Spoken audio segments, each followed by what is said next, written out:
shadow knows.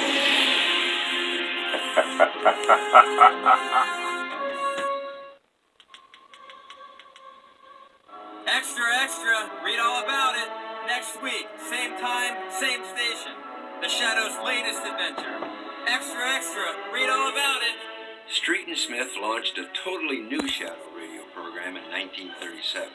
One where the Shadow wasn't the narrator, but the invisible star. Wait a minute, I got it. I figured out my revelation. The Shadow is in reality Lamont Cranston, wealthy young man about town.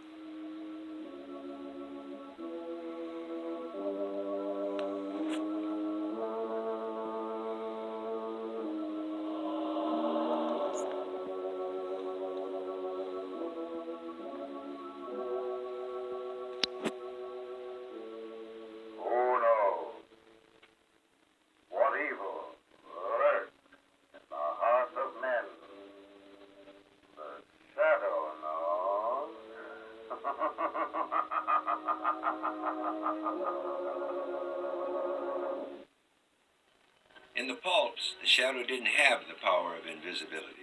Gibson described him as a shadowy creature of the night with the ability to blend into shadows, but not actually become one. Passages in The Star of Delhi and the Banshee murders explain how the Shadow's power of concealment works. Using the system of remaining absolutely immobile, with even his thoughts fixed, the Shadow was practicing the ways of the Tibetan mystics. It was their belief that such concentration could produce the equivalent of invisibility. It produced the semblance of a power through which he could cloud men's minds. But the Shadow's usual way was to simply blend with the darkness. That was in the pulps.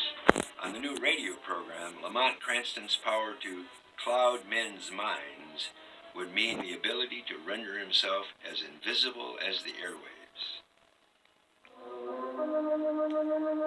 The Shadow, mysterious character who aids the forces of law and order, is in reality Lamont Cranston, wealthy young man about town. Several years ago in the Orient, Cranston learned a strange and mysterious secret. The secret of hypnotic power to cloud men's minds so that they cannot see him. Announcer Ken Roberts recalls the program's early days. To play the part of Lamont Cranston, the whole of radio was scoured, I suppose you might say, to find an actor who would be perfect in the part. And of course they found the actor who was perfect in the part because they went to Orson Welles. What's that? It sounded like an explosion down near the water. Yes, it was an explosion, gentlemen. It was the tube of nitroglycerin placed in the ears of the good doctor's own feeble complement of the Shadow. Soon the whole country was talking about Orson Welles' memorable portrayal of the Shadow and his radio alter ego, Lamont Cranston.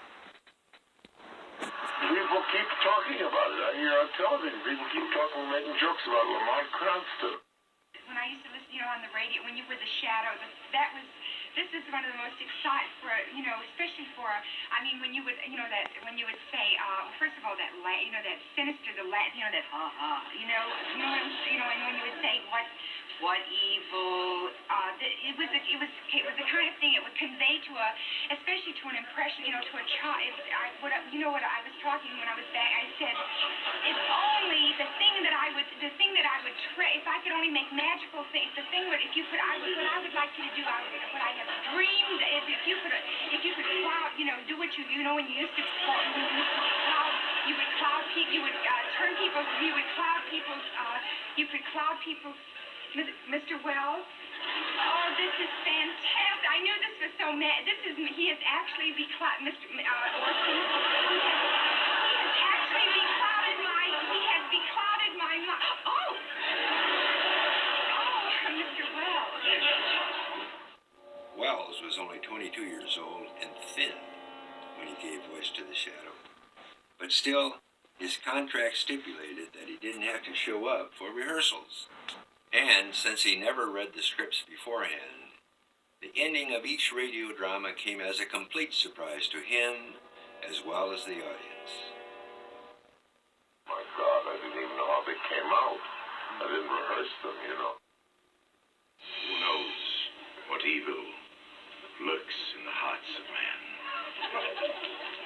shadow do? Orson was ready to go on to bigger things. He was ready to go on from the theater to Hollywood for the production of Citizen Kane. I have something more than a hope. And so we no longer would have Orson. Now, we were sure the show would go off the air, but wonder of wonders, it did not. The program was strong enough to continue with other people in the role. One of the first of them was Bill Johnstone. Sure, your scientific studies have made you aware of the powers of hypnosis, whereby a man might render himself unseen.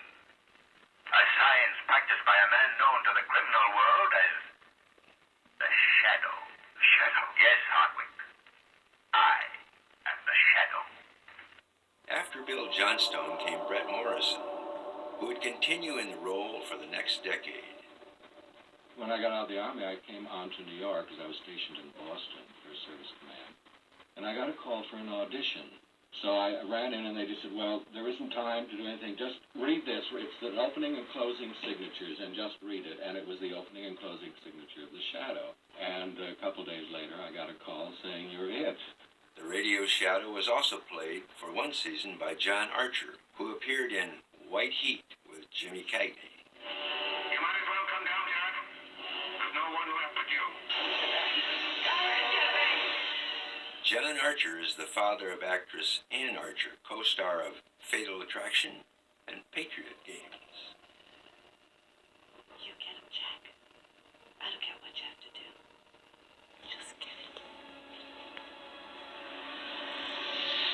Radio shadows from two different eras matched wits in The Shadow Challenged, about a villain who learns the Shadow's secrets and poses as the Man in Black. The good Shadow was played by then current Shadow Bill Johnstone, and his evil twin was played by one of the original Shadows, Frank Redding.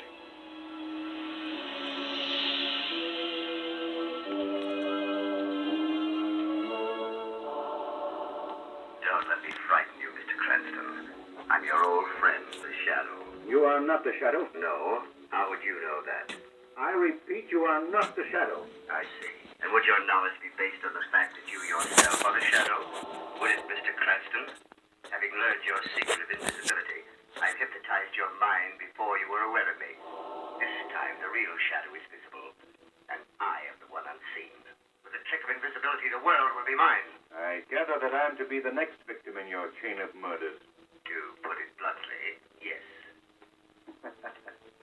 Unlike your other victims, my mind is not receptive to your hypnosis. What are you saying? I mean that you have been perfectly visible to me ever since you entered this room. You see me? Most clearly. And now, if you will observe closely, I shall instruct you in the true art of hypnosis.